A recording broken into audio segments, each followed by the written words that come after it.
Start शुरू से। आज हम सीखेंगे कलाम मुक़द्दस में से ज़ुबान के ताल्लुक़ से हम कलाम के पाक कलाम में से सीखना चाहते हैं। और मैसेज के स्टार्ट में मैं बताना चाहता हूँ कि जब हम मकाशफा पहला बाप उसकी 3 आयत में देखते हैं तो उसमें मरकूम है कि नबूवत की इस किताब का पढ़ने वाला और इसको सुनने वाले और जो कुछ इसमें लिखा है उस पर अमल करने वाले सब मुबारक हैं, क्योंकि वक्त करीब है। आज मेरे चीज़ों हम देखते हैं कि खुदावंद का वक्त करीब है और खुदावंद नहीं चाहता कि कोई जान हलाक हो, वो चाहता सबकी तौबा तक नौबत आए। आप एक दूसरे के साथ शेक हैंड करके एक दूसरे को कहें कि हम खुदा के मुबारक लोग हैं। सब एक दूसरे के साथ हाथ मिलाएं और कहें हम खुदा के मुबारक लोग हैं। हम खुदा के मुबारक लोग हैं, क्योंकि जो उसके चरणों में बैठते और उसके ज़ूर वक्त गुजारते वो खुदा के मुबारक लोग हैं।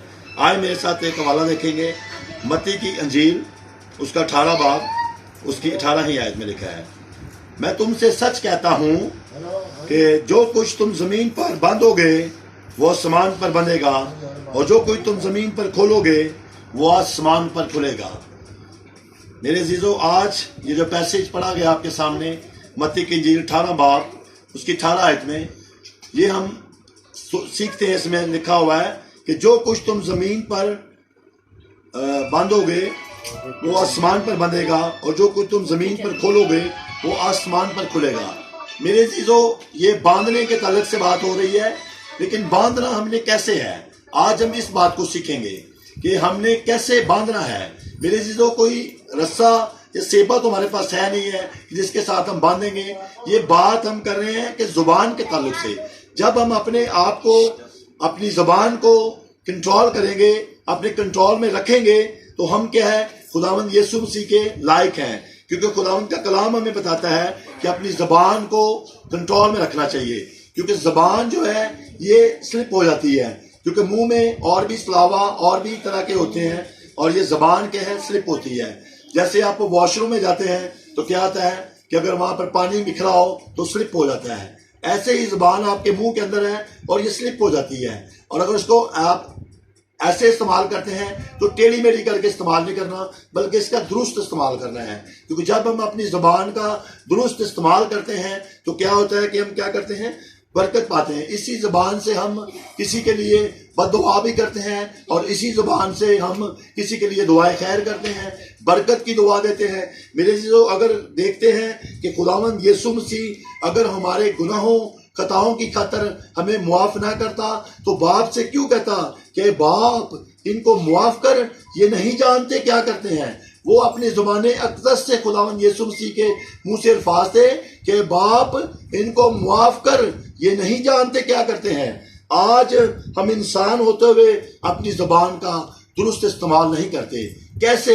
मसलन जब आपके घर में डोर पे नॉक हुआ या बेल हुई, केबल वाला आ जाता है, कोई अखबार वाला आ जाता है, तो बाप घर में मौजूद है, बाप टीवी देख रहा है या मोबाइल फोन यूज कर रहा है और वो कहेगा कि बेटा कहो बाप घर पे नहीं है। और कलाम मुक़द्दस में क्या लिखा है, तू उनको जो झूठ बोलते हैं हलाक करेगा। मेरे चीजों, इसी ज़बान से हम जिंदगी भी हासिल कर लेते हैं और इसी ज़बान से हलाकत की तरफ भी हम आ जाते हैं। और कलाम मुक़द्दस की गहराइयाँ और सच्चाइयाँ बड़ी उम्मीद हैं। जब हम इनको देखते हैं, सीखते हैं, सुनते हैं तो हमें और बहुत कुछ ज़ुबान के ताल्लुक से मिलता है। आए हम अपने कलाम मुक़द्दस में आगे बढ़ेगा। इमसाल 18 बाब उसकी 21 आयत। आज किसी ने बाइबल नहीं पकड़ी, अगर बाइबल पकड़ लेते तो चलो। 18 बाब उसकी 21 आयत, इसमें ज़ुबान के ताल्लुक से हम सीखेंगे। लिखा हुआ है, मौत और जिंदगी ज़बान के काबू में है और जो उसे दोस्त रखते हैं उसका फल खाते हैं। मेरे अजीजों, ये ज़बान हमें मौत की तरफ भी ले जाती है और जिंदगी की तरफ भी। और जब हम जिंदगी की तरफ आना चाहते हैं तो ज़बान से हम पॉजिटिव वर्ड्स निकालें, नेगेटिव वर्ड्स का भी यूज ना करें, क्योंकि इब्लीस हमेशा नेगेटिविटी पैदा करता है। इब्लीस हमेशा जिग-जैग और रॉन्ग काम करता है, उसके काम सारे टेढ़े मेढ़े हैं। इसलिए वो मनफी सोच, जब हम मायूस होते हैं तो ये सोच इब्लीस की तरफ से होती है, लेकिन जब हमारी सोच पॉजिटिव होती है तो वो हमारे खुदा की तरफ से होती है। इसीलिए हम इस जो हवाला में हमने देखा है उसमें लिखा है कि अगर कोई जिंदगी से खुश होना चाहता है और अच्छे दिन देखना चाहता है तो अपनी ज़ुबान को क्या करे, बदी से क्या करे? बाज रखे। बाज रखे। मेरे चीजों, जुबान को बदी से भी बाज रखने के लिए कहा गया है। और अगर हम बदी से अपनी जुबान को बाज नहीं रखते तो क्या है, खुदावंद हमें ये भी बता रहे हैं कि मौत और जिंदगी जुबान के काबू में है, और जो इसको दोस्त रखते हैं उसका फल खाएंगे। और अगर हम किसी के लिए नेगेटिव वर्ड्स यूज करेंगे तो नेगेटिव होगा, और अगर पॉजिटिव वर्ड्स यूज करेंगे, क्योंकि जबान के कंट्रोल में है। इसीलिए जमीन पर खुदावंद का कलाम कहता है जो तुम बंद होगे।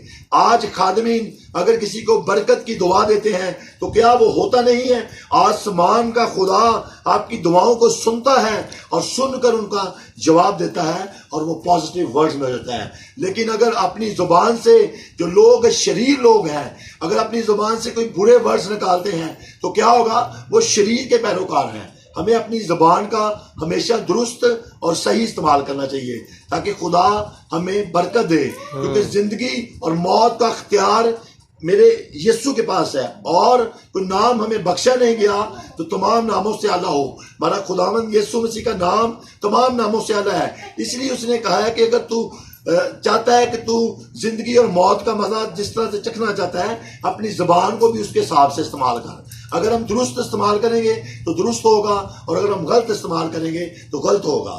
आइए हम एक और वाला भी देखेंगे। पहला पतरस 3 बाब उसकी 10 आयत में मरकूम है, ये देखेंगे।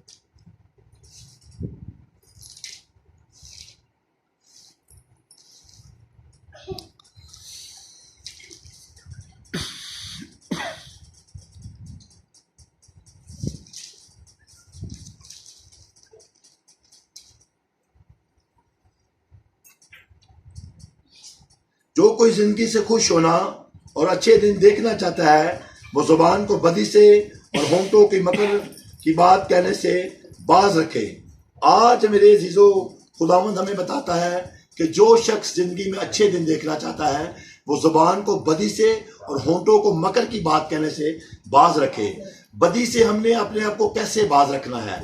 जब हम किसी के लिए बरकत चाहेंगे, ब्लेसिंग चाहेंगे, तो क्या है कि हम बदी से बाज रखेंगे। लेकिन जब हम किसी के लिए बद दुआ करते हैं, किसी के लिए बुरे वर्ड्स इस्तेमाल करते हैं, कोई किसी के लिए अच्छे वर्ड्स इस्तेमाल नहीं करते, जब हम किसी पर गुस्सा करते हैं, और गुस्सा भी एक बदरू है, ये भी एक गुनाह है, और जब हम गुस्से में बोलते हैं तो हमारे मुंह से इस तरह के वर्ड्स निकलते हैं जो दूसरों के लिए बरकत का बायस नहीं है। इसी जुबान से हमने दूसरों के लिए बरकत भी देनी है, और इसी जुबान से दूसरों के लिए हम लानत भी देते हैं। मेरे अजीजों, हमें चाहिए कि हम खुदावंद के होते हुए क्या करें? इस जुबान का दुरुस्त इस्तेमाल करें, ताकि खुदावंद के होते हुए हम बरकत की दुआ ही दें। क्योंकि जो कोई जिंदगी से खुश होना और अच्छे दिन देखना चाहता है, वो जुबान को बदी से बाज रखे। इसमें खुदावंद भी खुश होगा और इंसान भी, क्योंकि जब हम खुदा के हैं और खुदा के लोग हैं, मसीही का मतलब है मसाशुदा। मसीही का मतलब क्या है? मसाशुदा, यानी खुदा का बंदा। और जब खुदा के बंदे की अपनी जुबान दुरुस्त नहीं है तो वो दूसरों को कैसे बताएगा? खुदा के बंदे की अपनी जुबान दुरुस्त होना बहुत जरूरी है। बीइंग ए पास्टर्स, खुदा के खादम होते हुए हमें अपनी जबान को बहुत दुरुस्त इस्तेमाल करना है। अपने बच्चों को जब हमने डांटना है तब भी दुरुस्त वर्ड्स में, क्योंकि लिखा है कि बच्चे की उस राह पर तरबियत कर जिस पर उसको जाना है, और वो बूढ़े होकर भी उस राह से नहीं हटेगा। जब आपने पाक कलाम के मुताबिक उसकी परवरिश की है, आपकी जुबान से ये निकले हैं वर्ड्स कि मैं बेटा तुझे बरकत की दुआ देता हूं, तो वो कैसे बुरी राह पर जा सकता है? वो बुरी राह पर नहीं जाएगा। और आपने उसको डांटना भी है या समझाना भी है तो पाक कलाम से, क्योंकि जब आप पाक कलाम से उसकी नसीहत करेंगे, उसकी तंबीह करेंगे, तो आपका लहजा नरम होगा, आपकी जुबान नरम होगी। और लिखा है कि नरम जुबान हड्डी को तोड़ देती है। मेरे अजीजों, जब नरम जुबान हड्डी को तोड़ देती है तो क्या इंसान के दिल को वो मायल नहीं कर सकती? नरम जुबान मेरे अजीजों, खुदा का कलाम बताता है कि हड्डी तोड़ती है। और आपको मैं बताना चाहता हूँ खुदा का खादम होते हुए कि वो दिल को भी मोम कर सकती है। आपकी जुबान मेरे अजीजों, अगर खुदावंद यीशु मसीह हमारे गुनाहों की खातर इतने किरमजी, इतने घिनौने गुनाह हैं, अगर वो गुस्से में आ जाते, तैश में आ जाते, तो क्या हम मुआफ होते? इसीलिए मैं आपको बताता हूँ, गुस्सा बदरू है। हमें गुस्से में नहीं आना, हमें सेल्फ कंट्रोल करना है, अपने आप को जब्त करना है। बीइंग ए पास्टर मुझे भी कभी गुस्सा आ जाता है, ये नहीं कि मुझे गुस्सा नहीं आता, लेकिन मैं खुदावंद से मांगता हूं कि खुदावंद मुझे वो दिल दे जो संगीन दिल है, उसको निकाल दे। हिस्कियल की किताब के 36 बाब में लिखा है कि खुदावंद मेरा संगीन दिल निकाल कर मुझे गोश्तीन दिल अता कर, जो बड़ा नरम लहजा लगता है, जो बड़ा शाइस्तगी से है, वो दिल खुदावंद अता कर। और जब वो दिल अता होता है तो आपकी ज़बान में खुद ब खुद मिठास पैदा होती है, और जब आप मीठा बोलेंगे तो आपके घर वाले खुश, बाहर लोग खुश, इवन देन के आपका आसमानी बाप खुश। बाकी एक जगह पे छोड़ दें, लेकिन जब आपका आसमानी बाप खुश है तो आपसे सब खुश हैं, क्योंकि हमने खुश करना है आसमानी बाप से को, क्योंकि वही आसमानी बाप ही कह रहा है पहले पत्रस में जो हमने पढ़ा है कि जो जिंदगी में अच्छे दिन देखना चाहता है वो अपने आप को, अपनी जुबान को बदी से और अपने होंठों को मकर की बात कहने से। मकर की बात क्या है? फजूल बात, कोई बात है नहीं, उसका मकसद नहीं है, तो आप वो बात करें तो वो मकर की बात है, यानी इधर की बात उधर कर दी, मकर की बातें। किसी को बातों में फंसलाना, किसी को वर्गलाना, ये होता है। आए एक मेरे साथ और हवाला देखेंगे, याकूब का खत 3 बाब।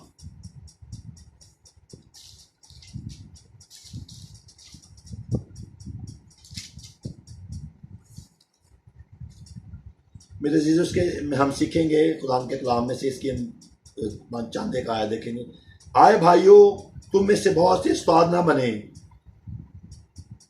क्योंकि जानते हो कि जो उस्ताद हैं ज्यादा सजा पाएंगे, इसलिए कि हम सब अक्सर खता करते हैं। कामिल शख्स वो है जो बातों में खता ना करे, वो सारे बदन को भी काबू में रख सकता है। मेरे जीजों, हमें खुदावंद का कलाम याकूब के खत में, जैसा मैंने पढ़ा 3 बाब में लिखा हुआ है कि कामिल शख्स वो है जो बातों बातों में खता ना करे। आज हम खादम होते भी बातों बातों में खता करते हैं, एक दूसरे पे गुस्सा करते हैं, एक दूसरे से गिला करते हैं। लेकिन मेरे अजीजों, अगर खुदावंद यीशु मसीह हमें मुआफ ना करते तो क्या हम मुआफ होते? इसी तरह से हमें भी चाहिए कि एक दूसरे की गलतियों को, एक दूसरे की कामों को पस पुर्दा डालते हुए उनको मुआफ करें। और खुदावंद का कलाम कहता है कि कामल वही है जो मुआफ करता है और बातों बातों में खता नहीं करता। मेरे जीजों, मैं आपको जुबान के तलक से बता रहा हूं कि ये जुबान है जो हमारे कंट्रोल में नहीं रहती, जो हमारे बस में नहीं रहती, और हम बुरा भला बोलते हैं। इसी जुबान से मैंने बताया कि हम दुआएं खैर करते हैं, इसी जुबान से हम लोगों के लिए दुआ करके बदरू गिरफ्ता केस आजाद करते हैं, बीमारों के लिए शिफायत करते हैं, इसी जुबान के साथ हम और कोई काम करते हैं। लेकिन अगर हम इस जुबान का दुरुस्त इस्तेमाल करें तो मेरा आसमान का खुदा कितना खुश होगा, क्योंकि आसमान का खुदा हमें कह रहा है कि अपनी जुबान को और अपने होंठों को मकर की बात कहने से बाज रख। इसीलिए हमें ये तालीम को सीखना है कि अपनी जुबान को हम काबू में रखें। जब हम अपने काबू में करने के लिए घोड़ों के मुंह में लगाम देते हैं तो उनके सारे बदन को भी घुमा सकते हैं, क्योंकि जहाज भी अगरचे बड़े बड़े होते हैं और तेज हवाओं से चलाए जाते हैं तो भी एक नहायत छोटी सी पतवार के जरिए से मांझी की मर्जी के मुआफिक घुमाए जाते हैं। अब मेरे चीजों, हमने सीखना है कि इंसान को खुदा ने कोई जानवर तो पैदा नहीं किया, इंसान को खुदा ने अपनी शबीह पर बनाया, उसको अपनी शक्ल दी, सूरत दी और एक अच्छा सा चेहरा दिया। हर एक को चाहिए कि जो उसको खुदावन ने जुबान दी है, मैंने आपको बताया कि ऐसे ऐसे करने से जुबान स्लिप होती है, आपने उसको स्लिप नहीं होने देना, क्योंकि जब वो स्लिप हो जाएगी तो आपको और भी बातें कहने पे उकसाएगी। लेकिन आपने हमेशा उसमें से दुरुस्त बात करनी है, क्योंकि जुबान को काबू में करने के लिए हम बात कर रहे हैं। और मेरे अजीजों, ये जो हमने पढ़ा है इसमें याकूब के खत में भी हम पढ़ रहे हैं कि घोड़े और खच्चर जो है उनको उनके मालिक क्या करते हैं, लगामे डालते हैं, ताकि क्या हो कि वो जानवर हैं। और जानवर में और इंसान में ये तो फर्क है ना कि जानवर को तो खुदा ने शबीह नहीं दी, लेकिन इंसान को उसने अपनी शबीह पर रखा है। और ऐसी जुबान इस्तेमाल करें कि आप पाकीज़गी के लेवल को समझें, क्योंकि हमारा खुदावंद यीशु मसीह पाक है और कहता ऐसे ही पाक बनो जैसे तुम्हारा बुलाने वाला पाक है।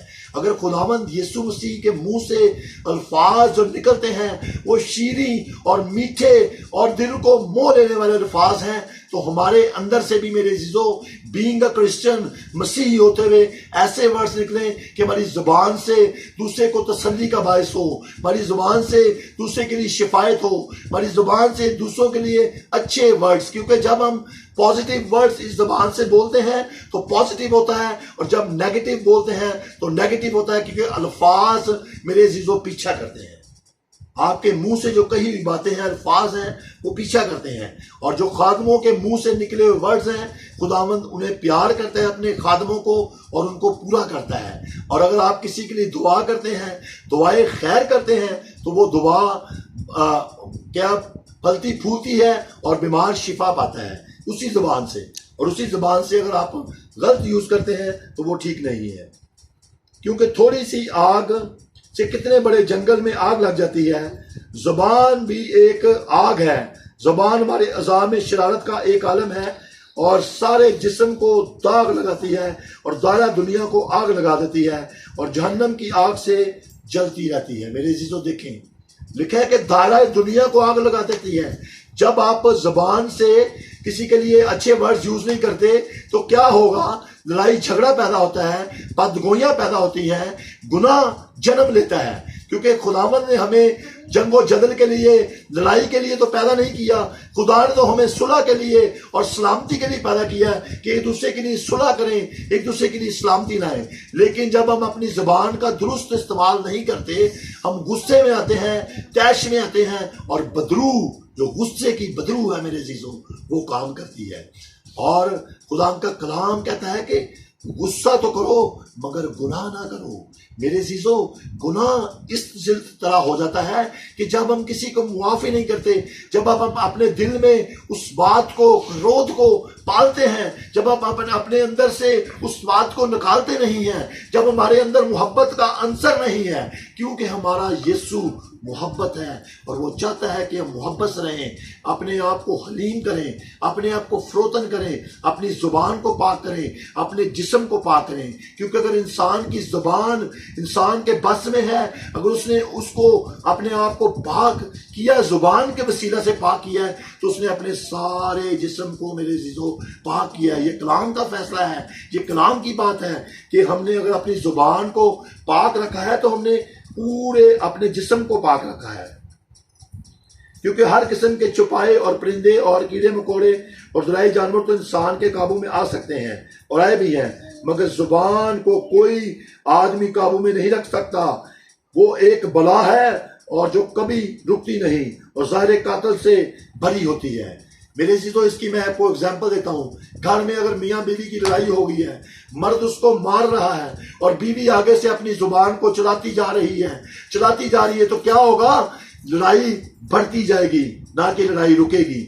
इंसान को भी चाहिए, मर्द को स्पेशली चाहिए कि अपने आप पे कंट्रोल रखे, अपनी बीवी पे कभी हाथ ना उठाए, बड़ी शाइस्तगी से, बड़ी दुरुस्तगी से उसको बताए कि ये आपकी गलती है, ये आपने किया है। और बीवियां अगर खुदावंद के खौफ में जिंदगी बसर करती हैं तो वो अपने हस्बैंड की ताबेदार और वफादार है। ये दो स्तून हैं, एक तो वफादारी पे टिका हुआ है और एक मोहब्बत पे। देखिए, खुदावंद कहीं से भी आदम की पसली लेकर तो निकाल सकता था। खुदावंद ने दिल के पास से इसलिए ली थी कि वो दिल के मुताबिक प्यार करेगा। इसीलिए हमें दिल से हर काम करना है और अपने आप को हर तरह की बुराई से, बदी से पाक करना है, ताकि खुदावंद आज के पाक कलाम से हमें बरकत बख्शे। आइए हम दुआ करेंगे। जिंदा बैरोबार के खालिक और मालिक, मैं तेरा खादम होते हुए आज खुदान बाप इस घराने में जो खुदान बाप कलाम को शेयर किया गया, खुदान बाप जुबान के ताल्लुक से, खुदान बाप इसको खुदान बाप हम सीखने वाले हों। खुदान बाप अगर हमारे अंदर खुदान बाप कोई गलती है, खुदान बाप हम जुबान का दुरुस्त इस्तेमाल नहीं करते, खुदान बाप तो हमें सिखा। खुदान बाप आज जो कलाम पेश किया गया, खुदान बाप इसके मुताबिक अमल करने की तौफीक दे। खुदान बाप तेरे बंदा आसक के लिए, खुदान बाप उनकी मिसेस के लिए, उनके बच्चों के लिए, उनके पेरेंट्स के लिए, माँ के लिए, बाप के लिए, बहन भाइयों के लिए, खुदान बाप तेरी सलामती को खुदान बाप चाहता हूँ। खुदान बाप बहन अनीता के लिए, खुदान बाप उसके घराने के लिए, बहन शिवा के लिए, उसके घराने के लिए, बहन चंदा के लिए, उसके घराने के लिए, एक एक के लिए सलामती चाहता हूँ। खुदान बाप मेरे इस कार में आना जाना बाइस से बरकत हो। और आज जो तेरा कलाम पेश किया गया, खुदान बाप तेरे लोग इसमें से खुदान बाप अपने लिए, खुदान बाप अपनी रहनुमाई के लिए सीखे। खुदान बाप कि हम अपनी ज़बान का दुरुस्त इस्तेमाल करें, क्योंकि तू बादशाहों का बादशाह और मालिकों का मालिक है खुदा बाप। और फिर भी तू कहता है बाप इनको मुआफ़ कर दे, ये नहीं जानते कि क्या करते हैं खुदा बाप। हमें मुआफ़ करना और सीखना सिखा खुदा बाप, कि हम तेरे कलाम से सीखें और तुझमें बढ़ते जाएँ। और सारा जलाते रहे यीशु मसीह नासी नाम को मिले, यीशु मसीह नासी नाम से मांगते हैं, सुन और बख्श, आमीन। जिसने हमें ये कहना सिखाया, आए हमारे बाप तू जो आसमान पर है, तेरा नाम पाक माना जाए, तेरी बादशाही है, तेरी मर्जी जैसे आसमान पर पूरी होती है ज़मीन पर भी हो। हमारे रोज़ की रोटी आज में बख्श दे, जिस तरह से हमने अपने कर्जदारों को मुआफ़ किया है, हमारे कर्ज में मुआफ़ कर, हमें आज़माइश में ला बल्कि बुराई से बचा, क्योंकि बादशाही कुदरत और अताल हमेशा करेगी है, आमीन। हमारे खुदावंद यीशु मसीह का फजल, बाप बेटे कुदस की रफ़ाकत शराकत तमाम मसीह ईमानदारों के साथ, कौम बनी इस्राइल के साथ, मुल्क पाकिस्तान के साथ और पूरी दुनिया के साथ जहाँ पे ये वबा फैली हुई है, एक एक के साथ हो। और स्पेशली तौर पे भाई आसफ के साथ, कि मिसिस के साथ, बाजी के साथ, हस्बैंड के साथ, बच्चों के साथ, एक एक के साथ तेरा जलाल अब से हमेशा रहता है।